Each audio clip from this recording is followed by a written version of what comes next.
Step one, tactic one, create owned media. Now, what am I talking about that? So I think there's rented media and there's owned media.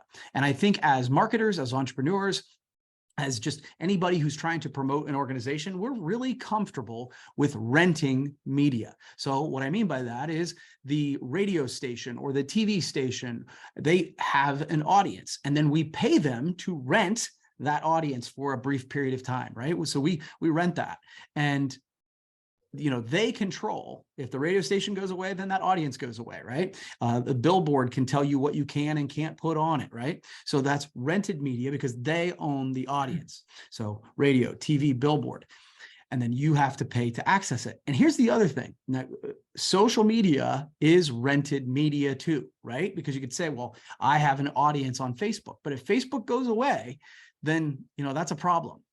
Especially those people who have spent all of their time and energy and treasures to build that one audience. The moment that Facebook changes the algorithm, because it's their platform, that means it's their audience too. So while it makes a ton of sense to continue to leverage those and build those, it's also important to know that Mark Zuckerberg can change his mind whenever he wants to change his mind. It's his platform. And so as much as we'd like to think that it's our audience, it's still a rented audience platform.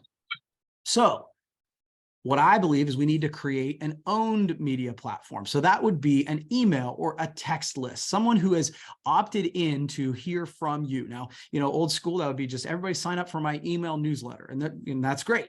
But when you create an email list, there's a ton of value for that for your customers or for your company. There are companies who are bought and sold specifically based on their list, right? Their customer list. And so one of the tactics that I would encourage you to take in this new year is to start to build a list. Now, you can do that through a bunch of different ways, right? You can create what we call a lead magnet. So a lead magnet is something where if you are in the plumbing business, you'd say, these are 10 tips to make sure that the plumbing is updated in your home, or here's a tip for doing plumbing in a renovation. And maybe it's a PDF or a video that someone says, you know what, that's where I'm at right now. I want that information. I will give up my email. I think we all know that, when we put in our email address, people are going to market to us, right? And so you want to make sure that there is real value to whatever you're giving, right? And so it sets the tone. But that's one of the ways to create a lead magnet and ask people to sign up.